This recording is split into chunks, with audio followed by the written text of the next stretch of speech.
बिस्मिल्लाहिर्रहमानिर्रहीम। Class matric का जो इंग्लिश का पेपर है उसके पैटर्न में एक सवाल है, करेक्ट फॉर्म ऑफ एडवर्ब। तो करेक्ट फॉर्म ऑफ एडवर्ब के एमसीक्यूज़ इस वीडियो में आपको बयान किए जाएंगे, बताए जाएंगे। सबसे पहले ये याद रखिएगा, जो पेपर आएगा उसके अंदर ये एमसीक्यूज़ की फॉर्म में नहीं आएंगे बल्कि फिल इन द ब्लैंक्स की फॉर्म में आएंगे। तो आपने जो है वो फिल इन द ब्लैंक्स के तौर पर इसको याद करना है। एक्सरसाइज नंबर है 15 और पेज नंबर है 103। She worked dash and pass the examination. Answer है hard. She work hard and pass the examination. He dash see a lion. He rarely see a lion. He narrated the incident in detail. He often comes late to school. I really feel bad about it. He is dash rich. He is very rich. The journey was dash. तो answer है fairly uncomfortable. The lecture was dash boring.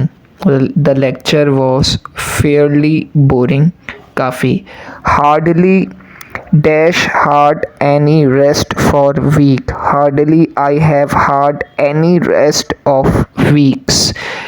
Number 10. He is getting better day by day. He always hockey. He plays hockey very well. He is not old enough to go to school. I went to the market in the morning. तो ये जो लफ्ज़ morning ये कौन सा adverb है? ये time को बताने के लिए आया, टाइम वाज़े कर रहा है, टाइम बता रहा है। Please wait patiently. इसमें पेशेंटली जो है वो कौन सा है एडवर्ब? तो ये है मैनर। आई ऑफन, तो ये ऑफन के बारे में बताना है, ये कौन सा एडवर्ब है? Frequency. He is extremely, extremely कौन सा एडवर्ब है? डिग्री। इसके बाद देयर आ रहा है, देयर कौन सा एडवर्ब है? प्लेस। आउटसाइड है प्लेस। मैरिली जो है वो मैनर है। टाइम, टुडे कौन सा एडवर्ब है? Time. Leslie manner. The boy participate his speech regularly. Regularly जो है, रेगुलरली ये कौन सा एडवर्ब को ज़ाहिर कर रहा है? फ्रीक्वेंसी को ज़ाहिर कर रहा है।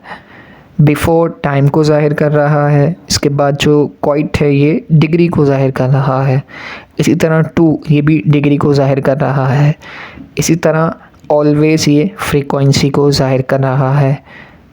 Why are you still here, still जो है वो टाइम को ज़ाहिर कर रहा है। हार्डली जो है वो मैनर को ज़ाहिर कर रहा है।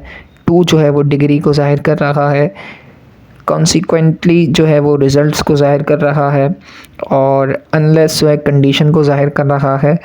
और लास्ट देयरफॉर ये रीज़न को ज़ाहिर कर रहा है। अब आप कहें हमें कैसे पता चलेगा ये रीज़न को ज़ाहिर कर रहा है, ये कंडीशन को ज़ाहिर कर रहा है?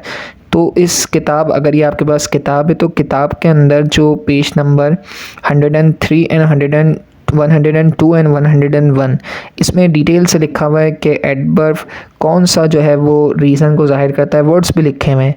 तो ये एग्जाम्पल के तौर पे जैसे देयर, फोर, हैंड्स, दस, टू, कीप वगैरह। अगर आपके पास ये किताब है तो इसमें से जो है आप इसको देख लें, अच्छे अंदाज में पढ़ लें तो आप ख़ुद ही इस पर टिक लगा लेंगे।